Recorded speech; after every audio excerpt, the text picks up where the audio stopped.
দেবী পার্বতী মহাদেবকে স্বামী রূপে পাওয়ার জন্য এক বৃক্ষের তলে ঘোর তপস্যা শুরু করেন।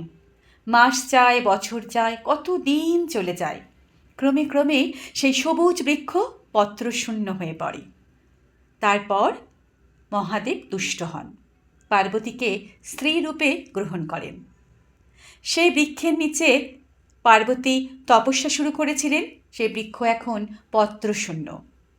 সেই বৃক্ষের নাম অনুযায়ী পার্বতীর আরেক নাম হয় অপর্ণা। না, আমি সেই অপর্ণা নই। আমি অপর্ণা খুব সাধারণ এক মায়ের অতি সাধারণ কন্যা।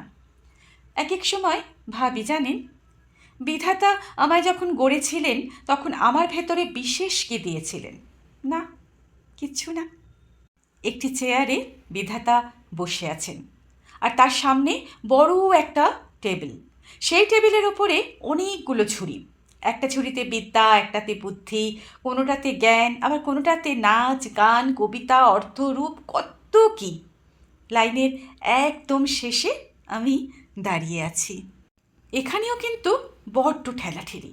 কেউ বলছে আমি আগে, কেউ বলছে মোটেও না, আপনি জোর করে আমার লাইনে দাঁড়িয়ে পড়েছেন, আসলে কিন্তু আমি আগে।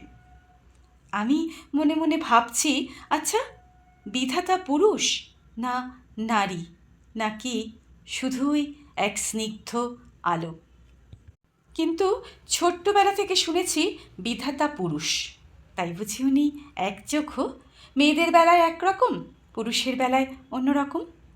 যাই হোক, লাইনে তো দাঁড়িয়ে আছি, কিন্তু আমার বুক বড্ড দৌড় করতে লাগলো। যা লম্বা লাইন, এরপরে ওই ঝুড়িতে আর কি কিছু থাকবে আমাকে দেবার মতো? একটু একটু করে লাইন এগোতে থাকে। তারপর সবার শেষে আমার পালা। আমি হাত বাড়াই, তিনি মৃদু হাসেন, একটুক্ষণ আমার দিকে চেয়ে থাকেন, কী জানি কী ভাবেন। তারপর ঝুড়িতে হাত দেন। আরে, ঝুড়ি যে ফাঁকা! একটা একটা করে তিনি সব কটা ঝুড়ি দেখলেন, সব কটাই যে ফাঁকা। এবার তাহলে কি হবে? আমি তো তখনও হাত পেতে রেখেছি। আমার দুটি চোখে জল ভরে এলো। দাও দাও আমায়, কি দেবে আমায়? আমার বেলা তো তুমি কৃপণ হতে পারো না, তোমাকে কিছু না কিছু আমাকে দিতেই হবে। এই তো দেখো, আমি তোমার সামনে আমার অঞ্জলি পেতে আছি, আমার দুহাতখানি ভরিয়ে তোলো। আমি অবাক হয়ে চেয়ে দেখি, তার ঠোঁটে সেই স্বর্গীয় হাসি, তার চোখ দুটিতে কি অপূর্ব মায়া। না, আমি আর চাইতে পারলাম না।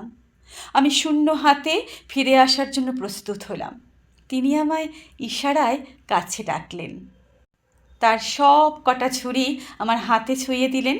তারপর চোখ বন্ধ করে ধ্যানে মগ্ন হলেন।